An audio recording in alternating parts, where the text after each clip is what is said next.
Let us continue with the Human Resource Management Module 1.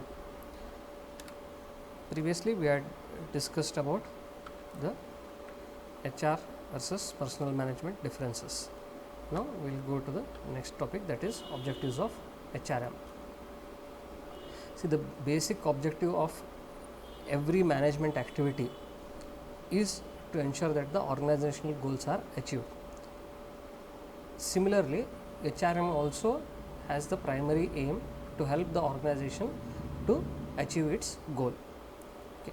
Then the next goal or objective of HRM is to ensure that all the people who are working for the organization, their efforts are used optimally. Optimum means that level of maximum output which can be repeated over a period of time. Continuously repetition should be possible, that is known as optimum. For example, we have 24 hours in a day. If I work 24 hours for 2 days, the third day I may not be in a position to work at all. Okay. So, an organization must put me for work 8 hours per day. So, what happens? I can work for 6 days in a week, 8 hours. So, they will get 48 hours of my work. Instead of that, if they want to make me work for 24 hours, what happens? After 2 days, I will not at all be in a position to work for the next 15 days or 20 days. So, that 24 may appear to be maximum, but that 24, though it is maximum, is not sustainable. So, always remember, optimum means that maximum level which can be sustained over a period of time. So, HRM must also strive to ensure that the available human resource in the organization is utilized optimally. Then, third one is, it should ensure employees' job satisfaction to the maximum extent possible, and at the same time must also give some freedom and scope for the person to make or have his self actualization. That is, every person has some desires and we generally choose careers which we like. So, what we want to achieve from our career must be possible in the organization, and job satisfaction should also be as high as possible. It may not be possible to get 100% job satisfaction, but still we have to strive always to ensure that the job satisfaction is as high as possible. Then next one is to develop and maintain quality of work life. Every person who comes to the organization comes there primarily to fulfill his needs and wants, and at the same time he also tries to see that he enjoys the work. He chooses that field of work in which he has a inherent liking. Okay. So, the person has come to the organization to fulfill his needs and wants primarily, and to satisfy his needs and wants he will give his best. So, the organization must always remember this factor, that the employee is coming there for satisfying his needs and wants and not to help the organization to attain its own objectives. He will come and work, she will come and work, and their work will lead the organization to reaching its objectives. But the organization cannot think that the people are coming to work for helping the organization to attain its objectives. They are coming there to fulfill their own objectives, personal objectives. Okay. So, this thing must always be at the back of our mind as managers and also as the owners of the business, that people are coming there to work for their personal interest primarily. So, if we give them a good atmosphere at work, then the quality of their work life, that is the time they spend in the workplace, that will be good, and that will help them to work properly.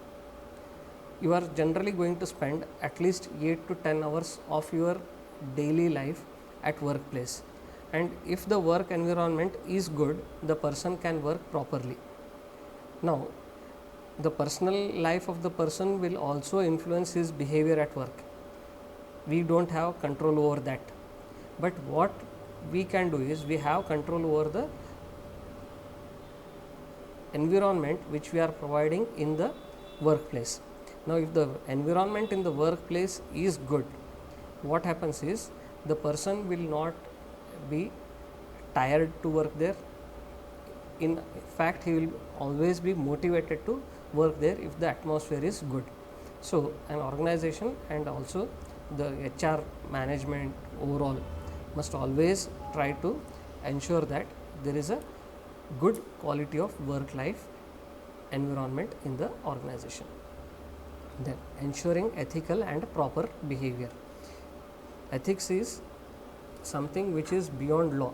Okay, law may tell us what is right and wrong, but morality is there, which sometimes may be similar to the law and sometimes may be not similar to the law. Okay, so compassion, cooperation, flexibility, these are aspects which fall under the domain of ethics, and they are not necessarily governed by law. So, good ethical behavior will always motivate the people, and proper behavior, that is behaving decently with the staff members. Among the staff members, we have even seen industrial relations, employee-employee relations, employee-employer relations, employer-employer relations, relations with the government, between the employer and the government, employees and the government, trade unions and the government. All these relationships are there where the behavior has to be good. Okay, so ensuring that good behavior is part of the organization culture is the responsibility of the HRM. It is one of the important objectives of HRM. Next is to establish and maintain cordial relations.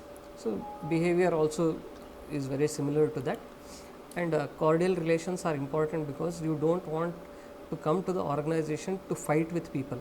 You are coming to the organization to work for attaining the organizational goals as well as the individual goals. So, that is possible when you have good relations with the people who are working in the organization. Then there should be a balance between the individual and group goals on one side and the organizational goals on the other side. Usually in personnel management there was divergence. The organization felt that their interests were against the interests of the employees. The employees felt that their interests are not matching with the organizational goals. So both of them thought that they are going in different directions. Even now, most of the times when it comes to financial matters, it generally happens that the organization wants to give less and the employees want more and more. So there will be conflict of interest. That is, one group wants to go in one direction, the management wants to go in another direction. So the HR has to bridge the gap between these two and ensure that there is a balance between the goals of the employees on one side and the organization on the other side. And last but one of the most important objectives of HRM is to create a learning organization through organizational development. People in the organization, when they work, they learn a lot of things, and they learn as individual, they learn as group, and the organization as a whole also learns a lot of things. These learnings have to be integrated within the organization, and once these are integrated into the organization has to change its operating practices and ensure that their practices are always in tune with the changing times, and whatever changes are required, the organization must continuously keep on adjusting and changing itself so that it doesn't fall behind the time. There is no generation gap that must come into the organization and the business environment. The organization should always be in tune with the current scenario. So that happens when there is good organization development, which is possible through employee growth and development.